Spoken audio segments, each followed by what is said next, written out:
Bonjour les amis, cette émission, je la fais pour certains Algériens. L'autre jour, lorsque j'ai fait une émission sur la crise qu'il y a entre l'Algérie et le Mali, j'ai vu le commentaire de certains Algériens. Et dans leurs commentaires, j'ai senti que c'est des gens qui étaient de bonne foi et qui voulaient comprendre. Parce que dans un commentaire, il y a quelqu'un qui a dit: «Ah non, mais nos autorités ne peuvent pas vous faire ça. Les autorités algériennes ne peuvent pas aller vous faire ça en Algérie. Ah non, mais c'est pas possible. Et disons au Mali, c'est pas possible.» Et j'ai lu beaucoup de commentaires. J'ai vu qu'il y en avait qui étaient de bonne foi, qui voulaient comprendre la crise malienne. Certains, évidemment, ne veulent pas comprendre et ne comprendront jamais.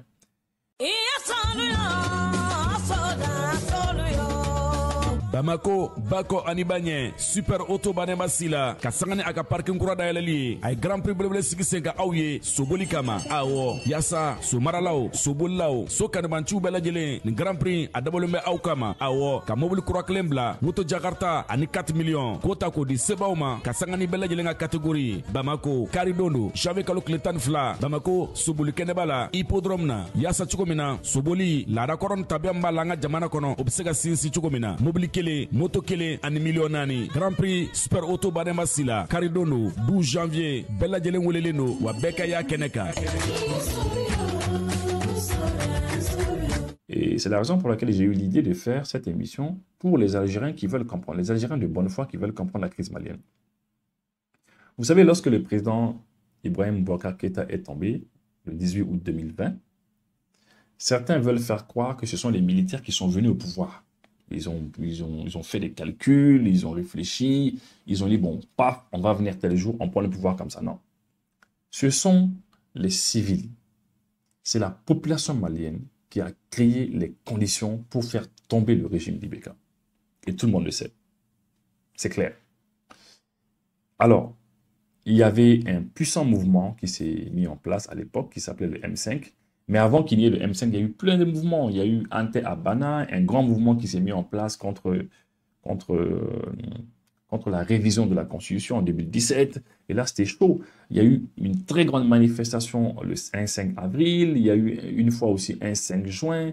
Il y a eu tellement de manifestations à l'époque que c'était terrible. Alors, le mouvement M5, qui était composé d'un grand mouvement très puissant hétéroclite, qui était composé de partis politiques, d'associations, de syndicats, de banquiers. C'était la première fois que moi je voyais des banquiers dans les rues. Hein. Des banquiers, j'ai même vu quelques magistrats dans les manifestations, des avocats aussi, des religieux évidemment, parce que l'imam Dicko était dedans, était à la tête de ce mouvement, comme autorité morale. Et il y avait le shérif de Nioro aussi qui n'était plus trop d'accord avec Ibeka à l'époque, etc. Donc ça ne pouvait plus y aller. C'était la population malienne dans son ensemble qui a manifesté, qui avait des pneus qu'on brûlait dans les rues, etc. Et un beau jour, il y a des forces de défense et de sécurité qui ont tiré sur certains manifestants dans la rue de l'imam Dicko parce que simplement, il y avait des manifestants qui avaient été à l'Assemblée nationale. Ils ont pris l'Assemblée nationale. Ils ont cassé les vitres, ils ont tout cassé là-bas. Il y en a aussi qui sont partis à l'ORTM, à la télévision nationale, ils sont partis sur les toits, etc. Ils ont détruit ce qu'ils pouvaient détruire. C'était infernal, le pays était devenu ingouvernable. Et par finir, les conditions avaient été créées pour que les militaires viennent. Et là, les militaires, ils sont venus, c'est la raison pour laquelle ils ont employé la phrase emblématique: nous sommes venus parachever ce que vous avez commencé. Voilà, ils sont venus parachever là. Alors, c'est comme ça. Et quand ils sont venus, les militaires, au départ, ils ne voyaient que les mains de la France. Ils ne voyaient que les mains de la France parce que vous le savez, tout le monde le sait, ce n'est pas la peine qu'on fasse des heures à vous l'expliquer. Tout le monde sait que les bases militaires françaises dans nos pays, c'est pour déstabiliser nos pays. Tout le monde le sait. Tout le monde le sait. C'est pour mieux déstabiliser, c'est pour mieux fournir de la logistique aux groupes armés terroristes, c'est pour mieux renseigner les groupes armés terroristes et c'est pour mieux aussi les former parfois. Hein. Enfin, ils leur donnent tout ce qu'il faut pour que ces groupes terroristes puissent se maintenir dans notre pays et tuer le maximum de personnes, endeuiller le maximum de familles. Mais je l'ai toujours dit dans mes émissions, ce n'est pas tous les militaires français et ce n'est pas tous les partis politiques français qui sont au courant de cela. Même dans l'exécutif, dans le gouvernement français ou au niveau de l'Assemblée nationale française, ce n'est pas tout le monde qui le sait. C'est juste une poignée de militaires qui le savent, une poignée de personnes. Parce que lorsque vous allez déstabiliser un pays, vous n'allez pas le dire à l'Assemblée nationale. Vous n'allez pas le dire au Sénat. Vous n'allez pas le dire devant le gouvernement et voilà, vous n'allez pas dire à tout l'état-major, à toute l'armée française, ah, on va aller dans tel pays, on va les déstabiliser. Non, c'est juste une poignée d'hommes. Allez-y voir le cas du Rwanda. Au Rwanda, il y a des hommes, il y a des militaires français aujourd'hui qui témoignent, qui vous le disent clairement, qui vous disent que, bon, écoutez, nous étions seulement une poignée d'hommes, quelques hommes seulement on savait, on a pris notre hélicoptère, on avait des cargaisons d'armes, on est parti et on les a donnés voilà, à ces groupes armés. Et puis, ils ont fait le nécessaire. On leur a donné du renseignement. C'est juste quelques personnes qui le savent. Et après, ceux qui l'ont su, parmi eux, il y a toujours des gens qui sont là, leur conscience les gronde, et ils dénoncent par la suite. Par la suite, ils font des émissions, ils font des livres, ils écrivent, ils disent « Ah, franchement, je me suis rendu coupable de ceci et de cela, mais à l'époque, je ne savais pas que nous partions pour donner des armes aux ennemis. » Voilà. Donc, chez nous aussi, au Mali, c'était comme ça. Alors, au départ, les autorités ne voyaient que la France. Et l'Algérie jouait bien, cachait bien son jeu. Après que nous ayons dégagé l'armée française, toutes les armées européennes qui aidaient la France, parce que la France, elle tenait à impliquer toute l'Europe dans ce qu'elle faisait ici, ouais, voilà, pour se donner une certaine légitimité, pour dire que ah non, mais nous ne sommes pas les seuls ici, il y a toute l'Europe qui est avec nous, nous ne sommes pas les seuls ici, il y a la CEDEAO avec nous qui est là, il y a l'Union africaine aussi qui est là, parce que la France, c'est ça. Ils font tout pour impliquer tout le monde, pour dire, ah bah voilà, on n'est pas les seuls. Et quand on a dégagé tout le monde, l'aménagement à tout le monde, on a dit, bon, maintenant, on veut voir un peu clair ici. Et c'est là que les militaires ont commencé des opérations militaires pour essayer de reconquérir tout le territoire parce qu'il y avait des groupes armés terroristes un peu partout. Mais il y avait des groupes armés terroristes avec lesquels on avait signé un accord dit l'accord d'Alger en 2015. Et ceci, depuis quasiment 2012, 2013, ils régnaient en maître. Ah oui, parce qu'ils avaient été remis en selle par la France, à Kidal et partout dans le reste du Mali, dans le nord du Mali. C'est des gens qui avaient fui hein, à la base en 2012, 2013. 2012, on se rappelle qu'ils avaient été chassés oui, par d'autres groupes armés. Hein. Et après, lorsque la France est revenue avec l'opération Serval en 2013, la France est bien installée et la France les a fait revenir. Et ces groupes armés-là avaient pris une partie du territoire, quelques régions du Mali, c'est eux qui les dirigeaient. Hein, écoutez, hein, c'est un peu comme si tout de suite le MAK, le mouvement d'autodétermination de la Kabylie, qui veut son indépendance en Algérie, c'est comme s'ils prenaient le contrôle de 2 à 3 régions algériennes, et puis ils sont là-bas avec la bénédiction de la France et de certains pays. Alors, ceux-ci, ils ont fait quelques années, c'est eux qui, dans ces régions-là, ils régnaient en maître dans ces régions. C'est eux qui, malgré que l'accord d'Algérie avait dit, bon, il faut les désarmer, et puis après, on va voir le reste du processus, ils n'ont jamais été désarmés. En 60 jours, après la signature de l'accord d'Algérie, en 60 jours après, ils devaient être désarmés, tous, voilà. Mais ils n'ont jamais déposé les armes. Alors, c'est eux qui faisaient l'armée dans les zones qu'ils contrôlaient, c'est eux qui faisaient la police, c'est eux qui faisaient la gendarmerie, c'est eux qui faisaient les agents des eaux et forêts, c'est eux qui étaient le gouvernement là-bas, ils contrôlaient tous les impôts, le trésor, c'est eux qui prenaient tout. On dit non, ça ne va pas continuer. Alors, en 2021, 2022, 2023, l'armée malienne s'est préparée à reconquérir son territoire. Et dans le cadre de cette reconquête du territoire malien, en septembre 2023, eh bien, ces groupes armés terroristes qui avaient signé un accord avec l'État malien et l'Algérie était le médiateur, eh bien, ils ont attaqué le bateau de Tombouctou, un bateau d'à peu près 400-500 personnes, des civils, et ils ont attaqué le bateau et il y a eu plusieurs centaines de morts. C'était grave, on ne pouvait pas comprendre que des groupes armés qui disaient vouloir le bien des populations aillent attaquer un bateau de civils et tuer plusieurs centaines de personnes. Et là, le Mali dit non, on ne peut plus continuer avec ça. On ne peut plus continuer. Et là, en janvier 2024, le Mali dit non, c'est fini, on quitte l'accord d'Algérie. Parce qu'il y a des acteurs dedans. Il y a des acteurs qui ont changé de posture, ils ont changé de position. Nous, on va quitter. Parce qu'on ne peut plus continuer dans un accord avec des groupes armés terroristes qui tuent les populations, comme ça. Tout simplement parce qu'ils sont contre le fait que l'armée veuille récupérer l'entièreté de son territoire. C'est comme si le MAK, les Kabyles, disaient, bon, l'Algérie, écoutez, nous, le MAK, on contrôle 2-3 régions. Bon, l'armée algérienne ne va pas venir, ils ne vont pas venir contrôler une partie du territoire. Ce n'est pas possible. Les Algériens ne vont jamais accepter cela de la vie. Ils ne vont jamais l'accepter. De la manière dont les Algériens ne vont jamais l'accepter, les Maliens aussi ne peuvent pas accepter cela. Et là, c'est là que le 25 janvier 2024, le gouvernement malien a fait un communiqué. Ils disent, bon, le changement de posture de certains groupes signataires de l'accord pour la paix et la réconciliation au Mali, issus du processus d'Alger, devenus des acteurs terroristes et poursuivis par la justice malienne après avoir commis et revendiqué les actes terroristes. Donc, ils ont commis cet acte terroriste, l'attaque du bateau, Tombouctou, et ils l'ont revendiqué. Ils l'ont revendiqué. On dit donc, on ne peut plus collaborer avec eux. Voilà. Et puis après ça, bon, on a dit, bon, on les invite dans un nouveau dialogue. On a mis fin, le gouvernement a mis fin à l'accord d'Alger, c'est ça. En outre, il invite tous les autres groupes armés. On a invité tous les groupes armés maintenant à venir dans le dialogue intermalien. Mais l'accord d'Algérie, on a mis fin à cela, avec effet immédiat. Et quand on a fait cela, eh bien, à notre grande surprise, parce que l'Algérie, on n'a pas entendu lorsque plusieurs centaines de personnes ont été tuées dans ce bateau au Tombouctou. On n'a pas entendu l'Algérie. La médiation internationale, pas un seul mot, ce n'est pas leur affaire. Alors, l'Algérie fait un communiqué que je vais vous lire, un très grand communiqué. Je vais vous lire juste les parties importantes. L'Algérie a pris connaissance avec beaucoup de regrets et une profonde préoccupation, la dénonciation par les autorités maliennes de l'accord de paix. Voilà.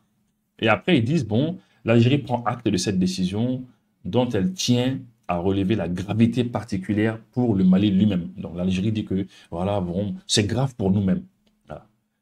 Et que pour toute la région qui aspire à la paix et à la sécurité. Donc c'est grave pour toute la région qui veut la paix et la sécurité parce que avoir la paix et la sécurité, c'est s'entendre avec des groupes armés terroristes pour eux. C'est ça. Et après ils disent, bon, le peuple malien frère, parce que l'Algérie maintenant parle au peuple malien, mais pas directement aux autorités maliennes, ils disent que le peuple malien frère sait que l'Algérie n'a jamais failli à travailler à la mise en œuvre de l'accord pour la paix et la réconciliation. Voilà.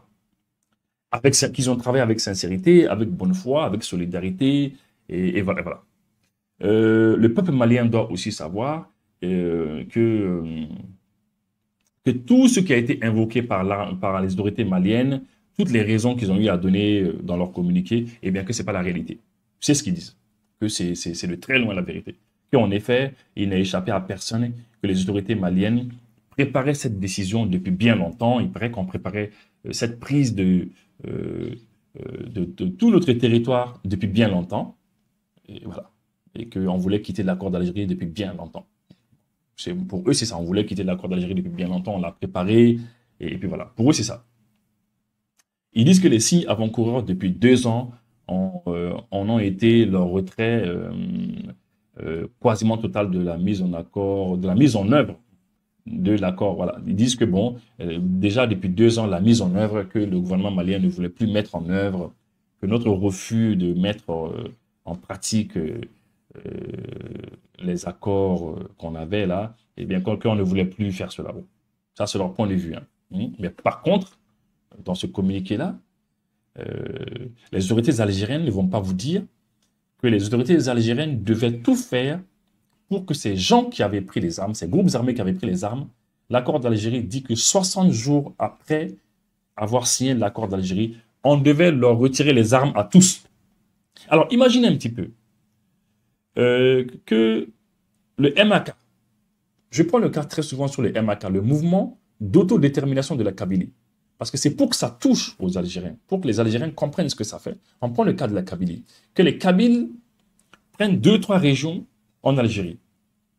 Après, il y a un accord qu'on fait. Dans l'accord, on dit, bon, écoutez, 60 jours après avoir signé l'accord, il faut que tous les Kabyles, tous les groupes armés kabyles soient désarmés. Ils n'ont jamais été désarmés, même une seule seconde. Alors, admettons que ça se passe comme ça. Comment va réagir les autorités algériennes? Elles vont dire non, attention. La médiation internationale doit tout faire pour qu'on désarme ces gens-là.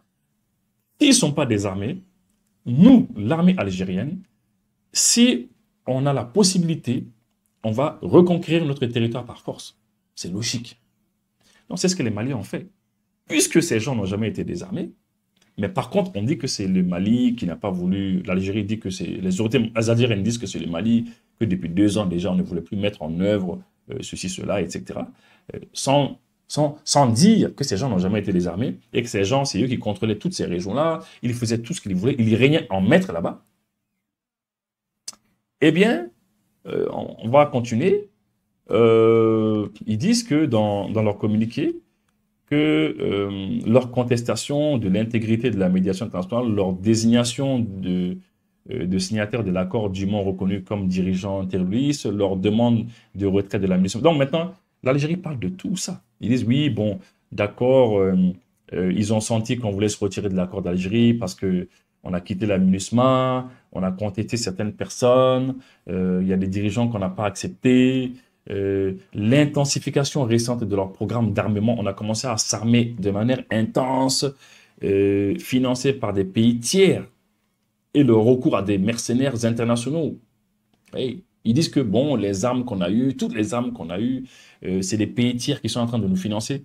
À cette époque-là, ils voulaient parler des Émirats arabes unis. Oui, on le sait, ils n'ont pas dit le nom, mais ils voulaient parler du financement des armes, toutes les armes qu'on a eues, que c'est les Émirats arabes unis qui nous ont financé cela par des pays tiers, hein, parce qu'eux, ils ne s'entendent pas avec eux. Et ils disent qu'on est en train de s'armer de manière grave, et on a fait appel à des mercenaires, et qu'eux, ils ont compris que non, là, franchement dit, non, le Mali prépare quelque chose, etc. Mais quand même. Lorsque l'Algérie a été attaquée, lorsque l'Algérie a vécu la décennie noire, dans les années 1989, 90, jusque dans les années 1998, 99, la décennie noire, lorsque tous les jours, les groupes armés terroristes tuaient des Algériens, par tous les moyens, ils tuaient des Algériens. Et des manières les plus atroces. Mais qu'est-ce que devait faire l'Algérie? Qu'est-ce que l'Algérie, elle a eu à faire? Lorsque les groupes armés terroristes venaient tuer les Algériens dans tous les sens, dans toutes les directions, tous les jours à la télé, à la radio, on entendait que les groupes armés terroristes avaient égorgé 10 personnes, 50 personnes, 100 personnes tous les jours. Mais l'armée algérienne, elle s'est assumée. Les autorités algériennes se sont assumées. Elles se sont battues pour armer leur armée, former leur armée, et ils ont pris le contrôle de leur pays. Et aujourd'hui que le Mali procède de la même manière, l'Algérie ne veut pas. Ils disent qu'on ne doit pas chercher à s'armer de manière intense, on doit continuer à négocier avec des groupes armés terroristes qui n'ont jamais voulu déposer des armes, qui continuent à régner en maître dans certaines régions du Mali. Vous voyez? Et puis, on ne doit pas chasser la MINUSMA aussi. Bon, c'est pas ce que l'Algérie a à voir avec le cas de la MINUSMA. Et après, ils disent que la diplomatie algérienne a affirmé que le peuple malien frère doit savoir que des décisions aussi malheureuses et aussi malvenues ont prouvé par le passé que l'option militaire est la première menace à l'unité et à l'intégrité territoriale du Mali. Qu'elle porte en elle les germes d'une guerre civile au Mali, qu'elle diffère de la réconciliation nationale au lieu de la rapprocher et qu'elle constitue enfin une source de menace réelle pour la paix et la stabilité dans toute la région. Alors, vous voyez, là, ils sont partis très loin. Ils sont partis très loin jusqu'à parler de guerre civile. Alors, si nous, on a choisi l'option militaire pour récupérer notre territoire et tout, pour l'Algérie, c'est un crime. Pour eux, dans leur communiqué, ce n'est pas acceptable. C'est un crime. Alors, pour eux, c'est ça qui va amener la guerre civile dans notre région. C'est ça qui va amener la partition du pays. Voilà. Donc, c'est ce qu'ils ont eu à dire et on a senti qu'ils étaient fâchés. Dans leur communiqué, on a senti que l'Algérie, les dirigeants algériens étaient fâchés, étaient plus fâchés même de quitter cet accord d'Algérie que les groupes signataires même. Ça ne se comprend pas. Et puis, depuis là, la tension n'a pas baissé entre nous. Depuis là, il y a beaucoup de tension. Vous voyez. Mais, bon, après, nous, on a fait des recherches. On a dit, mais comment est-ce qu'on peut comprendre que l'Algérie, qui dans les années 90 a lutté de cette même manière-là contre les groupes armés terroristes chez elle, ne veut pas que nous procédions de la même manière chez nous ici? À chaque fois, ils disent non, écoutez, l'option militaire, c'est pas une option, il faut arrêter, on n'est pas d'accord avec ça, etc. Ils font de l'ingérence, ils soutiennent ces groupes armés terroristes chez nous ici. À chaque fois que ces groupes armés terroristes nous bombardent, à chaque fois qu'ils tuent nos populations, ils fuient. Quand l'armée vient avec les drones, avec des chars de combat, des avions, etc., ces gens, ils fuient. Ils rentrent en Algérie et l'Algérie leur donne toute l'assistance qu'il faut. Après, une fois qu'ils voient que c'est possible de revenir, ils reviennent encore, ils viennent déstabiliser. Oui. Alors, nous, on ne comprend pas. Vous savez, l'une des raisons qui fait que l'Algérie ne s'entend pas avec le Maroc, c'est que le Maroc ne considère pas le mouvement d'autodétermination de la Kabylie comme des terroristes. Mais l'Algérie les considère comme tels. Et une fois, l'Algérie l'a même dit. Ils se sont plaints pour dire qu'ils ne sont pas d'accord avec ces positions du Maroc, qui sont telles que le Maroc ne considère pas ces indépendantistes-là, kabyles, comme des terroristes. Mais l'Algérie dit que chez eux, ce sont des terroristes. Bon, chez nous aussi, c'est la même chose. Nous, on considère ces gens comme des terroristes. Mais l'Algérie dit non, ce ne sont pas des terroristes, ce sont des séparatistes, ce sont des rebelles, ce sont des résistants. C'est ce qu'ils disent. Alors, c'est ça le problème. C'est ça. Alors, d'abord, ça, c'est un premier aspect. Deuxième aspect, pourquoi est-ce que l'Algérie les soutient?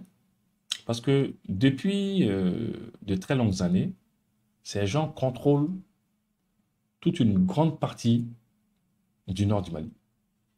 Et il y a tout type de trafic qui se fait là-bas. Tout type de trafic. Trafic de cigarettes, trafic de drogue, trafic d'armes, trafic d'êtres humains, trafic de tout, prise d'otages, tout ce que vous pouvez imaginer.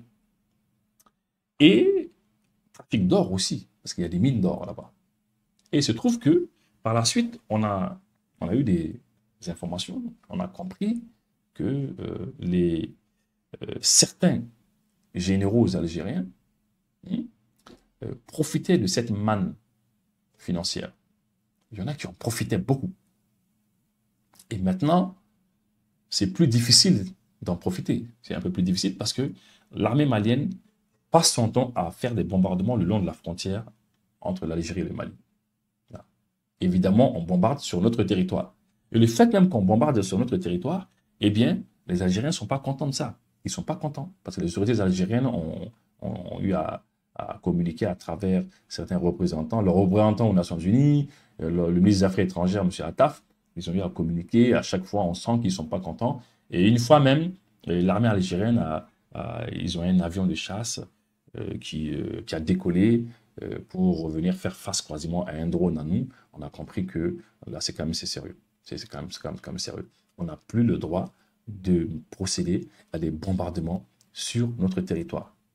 Mais l'armée malienne, Dieu merci, continue à bombarder. Mais on a compris qu'il y avait des enjeux, Donc ça, c'est un premier aspect. Tout ce trafic-là, certains généraux en profitaient. Je ne dis pas que... Par la suite, on a compris aussi que en 2007, en 2007, parce que ça aussi, c'est l'une des causes de la colère d'Alger, on a compris qu'en 2007 aussi, eh bien, il y a Sonatrach,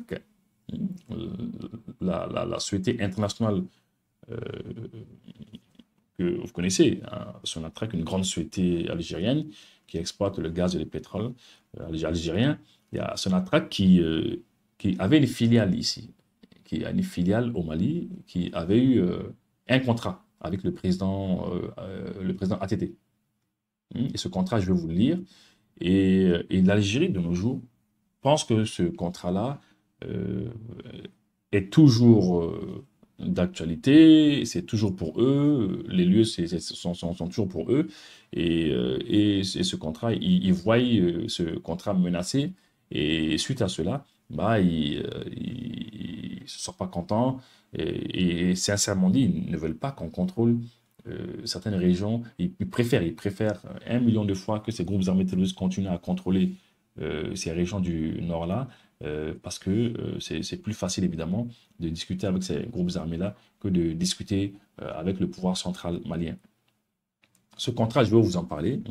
Sonatrach International Petroleum, Exploration et Production, SIPEX, parce que SIPEX, c'est une filiale de Sonatrach, ils ont signé à Bamako le 9 février 2007 une convention de concession portant sur le bloc 20 du bassin de Taoudéni, Mali, pour la recherche et l'exploitation des hydrocarbures. Donc en 2007, ils ont signé une convention. Voilà. Le contrat a été signé par M. Ahmed Diane Semega, ministre des Mines, de l'Énergie et de l'Eau de la République du Mali, et M. Mohamed Benamou, directeur exécutif activité internationale de Sonatrach, en présence du ministre malien chargé de la promotion des investissements et des petites entreprises et des petites et moyennes entreprises. SIPEX, filiale de Sonatrach pour les projets d'exploration et de développement à l'international, s'engage à réaliser sur une période initiale de 4 ans des travaux géologiques et géophysiques et un forage pour un montant minimum de 11,6 millions de dollars US. Voilà.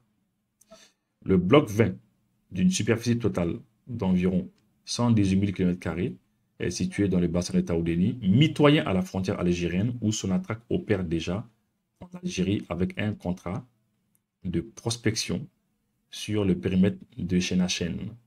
Avec cette nouvelle acquisition, ajoutée aux autres participations de SIPEX, notamment au Mali avec Eni et Baraka, sur les blocs 1, 2, 3, 4 et 9, SIPEX avec une participation à hauteur de 25% et au Niger avec le périmètre CAFRA, SIPEX 100% et dans d'autres projets en cours de maturation au Niger et en Mauritanie, Sonatrach confirme son rôle actif à l'échelle de la région sahélienne. L'objectif, c'était de voir s'il y a du pétrole. Et s'il y a du pétrole, eh bien, ils allaient exploiter ce pétrole-là et le Mali aussi allait en profiter. Mais malheureusement, eh bien, il y a certains pays dans le monde, il y a des pays dans le monde qui ont vu que l'Algérie allait vraiment profiter de cette situation et ils ont empêché l'Algérie de pouvoir faire l'exploitation de ce pétrole-là. Il y a des pays dans ce monde-là, je ne vais pas dire leur nom, mais vous le savez, et ils ont amené quelques groupes armés terroristes dans le nord du Mali et pour empêcher cela. Et depuis que le projet a été abandonné par l'Algérie, parce que c'est ça, lorsque l'Algérie a commencé à injecter des milliards et des milliards, on a empêché l'Algérie de parvenir à ses fins. Donc, non seulement l'Algérie a perdu dans cette affaire, mais le Mali aussi a perdu dans cette affaire. Mais pourquoi est-ce que l'Algérie a choisi cette région du Mali? Parce que de l'autre côté de la frontière, côté algérien, eh bien, à Chénachen, eh bien, il y a Sonatrach qui opère déjà là-bas. Donc, ils se sont dit, bon, si à Chénachen, nous, les Algériens, on opère ici et qu'il y a du pétrole, de l'autre côté de la frontière aussi, à Taoudéni, côté malien, il doit y avoir du pétrole. Et c'est ce qui a fait que Sonatrach a injecté des milliards. Et maintenant, ce n'est pas nous, les Maliens, qui avons fait que l'Algérie n'a pas pu finalement exploiter ce pétrole-là. Ce n'est pas nous, les Maliens, qui l'ont fait. Ça, ce n'est pas de notre faute à nous. Ce n'est pas de la faute de l'Algérie aussi. Mais c'est certains pays dans ce monde-là qui n'ont pas voulu que l'Algérie en profite et que le Mali aussi en profite. Alors, ils ont amené quelques terroristes là-bas et la chose s'est arrêtée. Bon, qu'est-ce que l'Algérie devait faire en principe? L'Algérie devait purement et simplement entrer en contact avec les autorités maliennes et leur dire, bon, écoutez, nous, on avait un projet avec le président ATT, voilà, nous, maintenant, on veut continuer, ou bien on va s'arranger entre nous, ensemble, on va se mettre ensemble, on va essayer de sécuriser la zone pour que nous puissions continuer ce que nous avions commencé. Maintenant, ils ne l'ont jamais fait. Et pourquoi ils ne l'ont jamais fait? On ne sait pas. Mais la question reste posée. Alors, aujourd'hui, lorsque le Mali essaye de récupérer l'entièreté de son territoire, notamment toute cette zone de Taoudéni, etc., eh bien, l'Algérie a des craintes. La crainte de l'Algérie, c'est que ces zones-là, eh bien, qu'on les donne à quelqu'un d'autre. Après, moi, je ne sais pas. Moi, je crois que au lieu de soutenir des séparatistes chez nous, au lieu de soutenir des groupes armés chez nous, venez voir le pouvoir à Bamako, discutons et voyons ce qu'on peut faire ensemble. Nous sommes des voisins. Il y a 1300 km entre nous. 1300 km entre nous.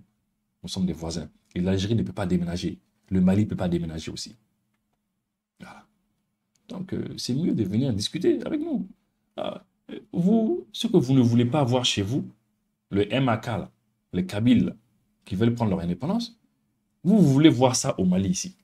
Est-ce que ça peut se... Est-ce qu'on peut comprendre cela? Il y a certains analystes même qui sont allés plus loin, qui ont dit que le calcul de l'Algérie, c'était de soutenir ces groupes armés terroristes afin que ces groupes armés terroristes puissent parvenir un jour à la partition du Mali pour que cette région maintenant, eh bien, du Mali, puisse revenir plus facilement à l'Algérie. Parce que si l'Algérie aujourd'hui parvenait à les aider à avoir l'autodétermination sur cette zone-là, eh bien, ils seront redevables à l'Algérie. Tout ce qui a déclenché ce problème, c'est le fait qu'il y a des groupes armés terroristes sur le territoire malien, des Maliens qui ont des armes, qui devaient déposer les armes. La médiation internationale algérienne devait tout faire pour que ces gens déposent des armes. La médiation internationale algérienne n'a jamais pu les obliger, les contraindre à déposer les armes. Et pire encore, à chaque fois qu'ils frappent sur le territoire malien, ils se réfugient en Algérie chez les médiateurs. Imaginez un petit peu. L'Algérie est médiateur. Elle est médiatrice. C'est elle qui intervient entre nous. Voilà. Mais à chaque fois que l'armée malienne et ses groupes armés terroristes s'entrechoquent, eh bien, ces gens-là, ils fuient, ils vont en Algérie. Et l'Algérie leur donne assistance, on leur donne tout ce qu'il faut. On ouvre les frontières, on leur donne à manger et à boire, on leur donne des médecins, on leur donne tout ce qu'il faut. Et après, ils se préparent encore, ils viennent frapper encore sur le sol malien. Ils n'ont jamais voulu déposer les armes. Et avec tout ça, on dit non, non, non, c'est le pouvoir malien qui n'est pas sérieux, c'est le pouvoir malien qui ne veut pas bien faire les choses. Non, c'est pas ça. Et les autorités algériennes, elles vont dire aux Algériens, écoutez, nous sommes en train d'aider nos frères maliens qui sont au Mali, on est en train de tout faire pour les aider parce que entre eux là-bas, ça ne va pas très bien. Et il faut bien qu'il y ait quelqu'un pour faire le médiateur entre eux. Nous, l'État algérien, nous sommes gentils, nous sommes sympas, mais voilà, il faut que on vienne aider ces pauvres Maliens parce qu'entre eux, ça ne va pas. C'est ce qu'on vous dit à vous. Vous, la population algérienne, c'est ce qu'on vous dit. C'est comme ça qu'on vous présente le problème. Parce qu'ils ne peuvent pas vous dire à vous, ah, écoutez, bon, nous, il y a des possibilités qu'il y ait du pétrole là-bas, on veut ce pétrole.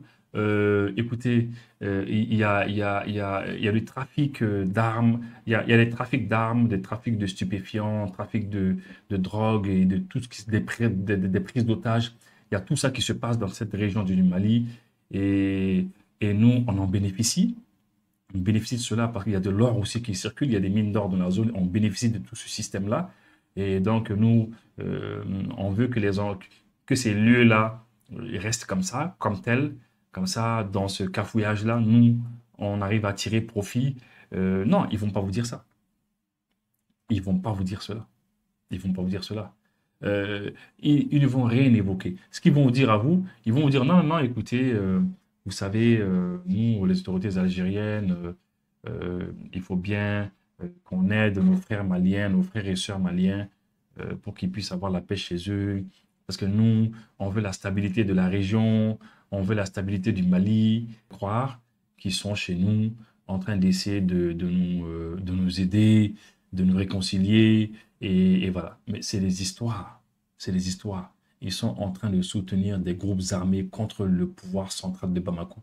Ils sont en train de soutenir des Maliens qui ont décidé de prendre des armes ils ont pris les armes juste pour leur intérêt. Voilà, juste pour leur intérêt. Parce que quand ils prennent les armes, quand ils contrôlent une région, deux régions, trois régions, tout ce qui passe comme manne financière dans cette zone-là, c'est pour eux. C'est pour eux, ils ont profité, c'est tout. Voilà. Et il se trouve qu'il y a des gens en Algérie qui en bénéficient aussi, qui bénéficient de cela. C'est la raison pour laquelle l'Algérie tient coûte que coûte à cet accord d'Algérie. Sinon, c'est très simple. La population algérienne demande à l'Algérie de se retirer. Dites-leur simplement, mais écoutez, si les Maliens ne veulent pas de vous là-bas, les Maliens ne veulent pas vous voir, les Maliens vous envoient à chaque fois, ils font des communiqués à chaque fois, des communiqués à travers lesquels ils disent que vous soutenez les groupes armés. Laissez tomber les Mali et restez chez vous. Ou il faut vous poser la question, pourquoi est-ce que les autorités algériennes ne veulent pas rester chez elles? Se retirer carrément de cette affaire-là. Pourquoi? Sécuriser simplement votre territoire. Votre territoire est déjà sécurisé, sécurisez votre sud de l'Algérie, il n'y a pas de problème. Et puis laissez-nous tranquillement. Non, mais il faut qu'ils se mêlent de nos affaires. Il faut qu'ils fassent de l'ingérence parce qu'ils soutiennent des groupes armés. C'est aussi simple que cela. C'est comme si le Mali demain partait aux Nations Unies, partait au sommet des non-alignés, et puis il disait, bon écoutez, vous savez, le mouvement de l'autodétermination de la Kabylie, le MAK, les Kabyles doivent avoir leur indépendance parce que les Kabyles, franchement, ce ne sont pas des terroristes, mais les Kabyles sont des séparatistes. C'est des gens qui sont, je vais dire, c'est des gens qui souffrent, c'est des résistants. C'est des gens qui ne sont pas considérés par le pouvoir central d'Alger. C'est des gens qui sont marginalisés. C'est une minorité marginalisée. C'est des gens qui souffrent. Donc, il leur faut leur indépendance. C'est comme si le Mali partait faire ça demain. Est-ce que ça va faire plaisir aux Algériens? Les Algériens vont en vouloir à vie. Éternellement, ils en voudront aux Maliens si les Maliens agissent comme ça. Mais l'Algérie agit comme ça chez nous.